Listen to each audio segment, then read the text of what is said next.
Hello everyone. In this lecture we will discuss about demand paging.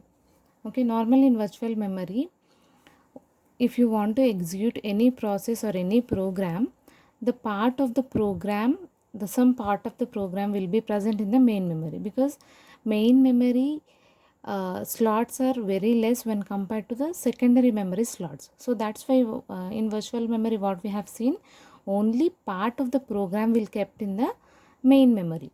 Okay, so here there comes a problem that which part of the program have to be kept in the main memory. That is a problem here.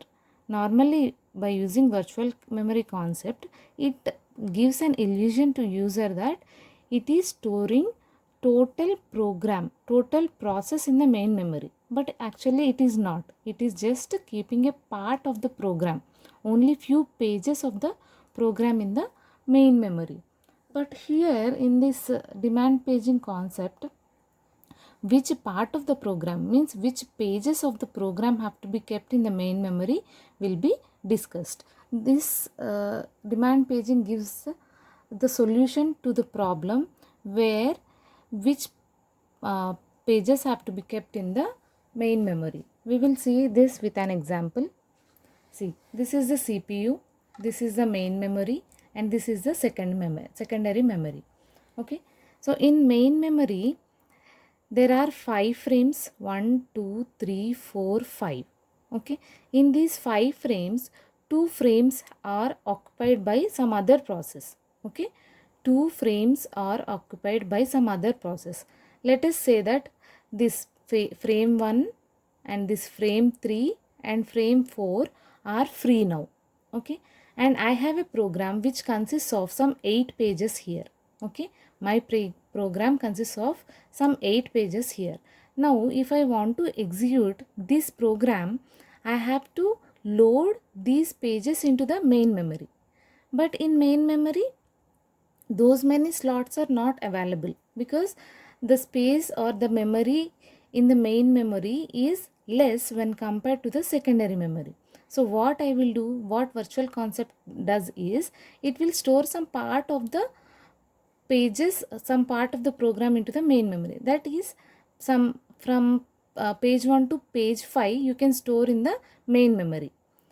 So whenever CPU want to execute that, it will take those pages and it will execute. If that page is not found, whatever the instruction CPU is searching for, if that particular frame or page is not found in the main memory, then that is called a page fault. We have already discussed in my previous videos, you can watch there. So here, whenever page fault occurs, operating system will go back to the secondary memory and it will load that particular page and it will be moved into the main memory. Moving of pages from secondary memory to main memory is called swap in, and moving of frames from main memory to secondary memory is swap out. These swap in, swap out techniques are called as swapping. Okay, so this is about virtual memory concept. Now let us see what is actually demand paging is. In demand paging, what happens, this is my program which consists of 8 pages. So in this 8 pages, as CPU executes the program line by line, we already know that CPU always executes the program line by line, that is instruction by instruction. Total program will not be executed at once. Okay, it will execute one by one. So as my program is consisting of some 8 pages, whatever the instruction which CPU wanted to execute, only that page will be loaded into the main memory. Okay, the instruction which CPU is demanding to execute, only those pages have to be executed in the main memory.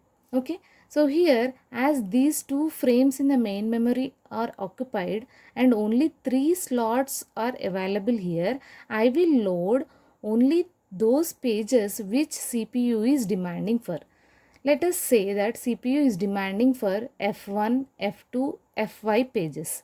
Okay, CPU want to execute F1, then after F2, then after F5, and then after remaining. So when CPU is demanding for those pages, I will only swap in those pages into the main memory. I will not load remaining pages in the main memory. Okay, whatever the instruction is demanding by CPU, only those pages have to be loaded into the main memory. Okay, so here as CPU is asking for first page is loaded into the main memory. Okay, the pages which are called in the secondary memory are called as frames in the main memory. Okay, this also we have discussed. You can watch my previous videos. Okay, so first frame is loaded here. After that CPU demanded for page 2, and I have loaded page 2 in the third slot because second slot is occupied. And then after CPU demanded for fifth page. Okay, now again I have loaded fifth page in the to the main memory. Okay, after that if CPU want to execute any other page from my program, let us say that CPU wanted to execute some P8 page number 8, then what I will do, as there is no space in the main memory, I will remove these frames from the main memory because the execution of these frames all are done. So what I will do, I will remove this, means I will perform swap out function and I will remove these frames and I will put it back to the secondary memory, and then I will load this page 8 here. Because it is a free slot now, as I removed this frame 1. Okay, it becomes a free slot, so I will load this page 8 into the main memory. Okay, this is how demand paging works. Whatever the instructions are demanded by the CPU to execute, only those pages have to be loaded into the main memory. This resolves the problem of virtual memory where only part of the program will be kept in the main memory. Part of the program means which part of the memory should be kept. That is a problem. So that is resolved by demand paging. In demand paging what happens? Only those pages have to be loaded into the main memory which CPU demands for. Okay. This is all about demand paging. Thank you.